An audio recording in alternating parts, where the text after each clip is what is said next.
will we have a speech from Josh Frydenberg, which might just be the most concrete example of the Morrison government inching its way towards a commitment of net zero emissions by 2050. Let's get reaction now from Chris Bowen, the Shadow Minister for Climate Change and Energy. Thanks for your time. We know this is a really important policy area to try to have any form of bipartisanship on because it involves a lot of international relations.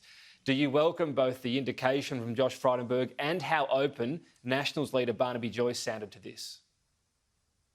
Well, Tom, it's pathetic. It's pathetic catch-up. We are not seeing a commitment to net zero by 2050. Scott Morrison and Barnaby Joyce and even Josh Frydenberg have admitted that today. The time for talk is over. This is just talk. If Josh Frydenberg wants a pat on the back for this 5 minutes to midnight road to Damascus conversion, when he's been a senior figure in this government, which have been climate wreckers for 8 years, he's not going to get it. We need a commitment to net zero by 2050, clearly legislated and a strong roadmap to get there, and anything else is just talk. Josh Frydenberg's the guy who called for the sacking of the AGL chief executive for daring to invest in renewables. He didn't commit to net zero when he had a chance when he was energy minister.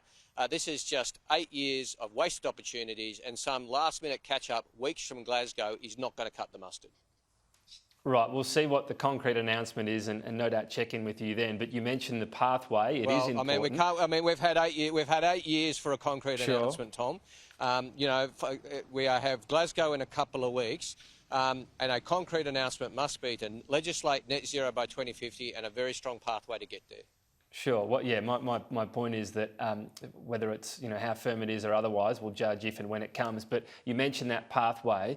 This has been the subject of plenty of Labor talks. I understand there's a policy that's gone to committee. Are you still pushing for an increased emissions reduction target from our current coalition and government pledge of 26 to 28%? So are you pushing for an increase to that by 2030 rather than 2035?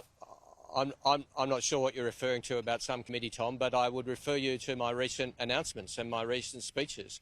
Most recently, the speech I made at the Better Futures Forum, where I outlined 4 principles that will underpin Labor's climate change policy. That a commitment to net zero by 2050 is the essential starting point, but not sufficient. We need a strong roadmap to get there, and that's pretty clear. That 26 to 28 does not cut the mustard in terms of what the government is taking to Glasgow, and also that jobs policy must be at the centre of climate change policy, and the regions must be at the centre of climate change policy. Those 4 principles that I've outlined will underpin the policies that Anthony Albanese and I further outline in the coming period. But it is a live debate right now within Labor as to whether you just come up with a figure for 2035 or pledge to best the coalition on 2030. What's your view on that? Well, there'll be the normal processes. There will be the normal processes in which I will make a recommendation to Shadow Cabinet. Of course, Tom, you might call that. But you must have a view on that. Normal Shadow Cabinet, and I would call it the normal, appropriate, prudent Shadow Cabinet processes, as you would expect, nothing less. And my view is that the Labor Party's policies will be underpinned by those 4 principles, which I think give you a pretty clear indication as to the direction of travel of Labor's policy. The government will, unfortunately, be representing Australia at COP. As much as I'd like to be representing Australia at the COP, I'm not. I don't have a role to play at COP. I cannot update Australia's nationally determined commitments. I cannot do that. Only Angus Taylor and Scott Morrison can do that. They should do that in Glasgow. If they don't do that, and of course, Anthony Albanese and I will have plenty more to say about what a Labor government will do to fix the damage that the Liberals and Nationals have done over 8 years of inaction. You had the 2030 commitment of 45% overall emissions reduction. Previously, we heard from Labor say, well, we're getting closer to that, so it might be hard to achieve it. At the same time, the warnings from the IPCC are getting more urgent. So would it also be difficult to walk away from increasing the commitment compared to the coalition? Well, what we will do is take into account all the evidence, both the economic impacts, the scientific necessity, the evidence of what is required, and the evidence of what is increasingly possible with rapidly falling renewable costs and with the rapidly expanding technologies available for storage and transmission, which is, of course, entirely in keeping what we've done in previous elections. But now others, including the government, are now saying all of a sudden, oh, so much more is possible, which is absolutely what has been reflected in Labor's policy and Labor's understanding of climate policy now for many years. We've been committed to net zero by 2050 for 6 years. That commitment remains firm. It should not, frankly, be, Tom, something I can boast to you about. It should not even be something we're even talking about. It should be the fundamentally accepted bipartisan minimum commitment. Unfortunately, in Australia, under this government, it isn't. It's a point of difference. Kerry Schott has said a lot of coal-fired power in Australia is going to close ahead of schedule, including another power plant in New South Wales. Do we need a clear, and would Labor propose a clear transition plan away from coal-fired power in Australia rather than something that would be more ad hoc and disruptive?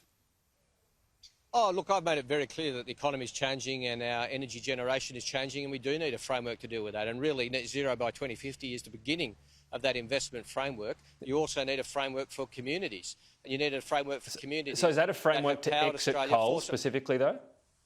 Well, Tom, if you asked me a question, if I could just answer it, that includes a framework for communities which have powered Australia for so long and will continue to power Australia. I mean, the areas that have powered Australia through coal and other traditional industries are the same areas with the space for renewable energy installations and for large storage like big batteries, the same areas with the access to the pipelines, to the grid, to the ports.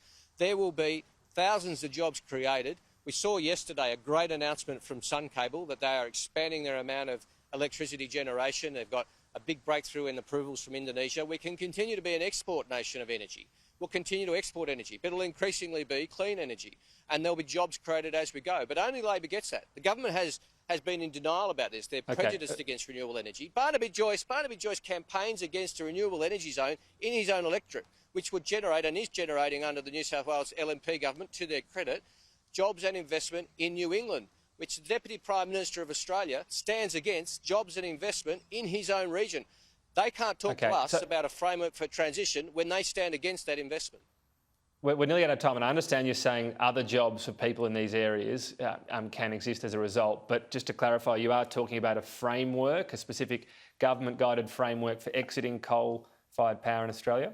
What I'm talking about, Tom, and have been talking about consistently since January when I took over this portfolio, is a framework to ensure that we have the investment coming forward in renewable energy, in storage and transmission with our Rewiring the Nation policies. One, to reduce our emissions, and two, to create thousands of well-paying jobs for people, whether they work in coal at the moment or they work in other industries, or the kids of people who will be entering the workforce soon.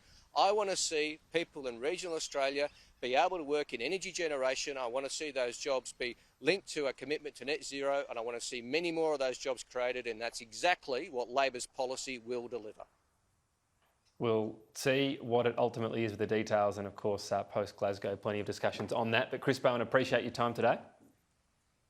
Thanks for having us on, Tom. Good on you.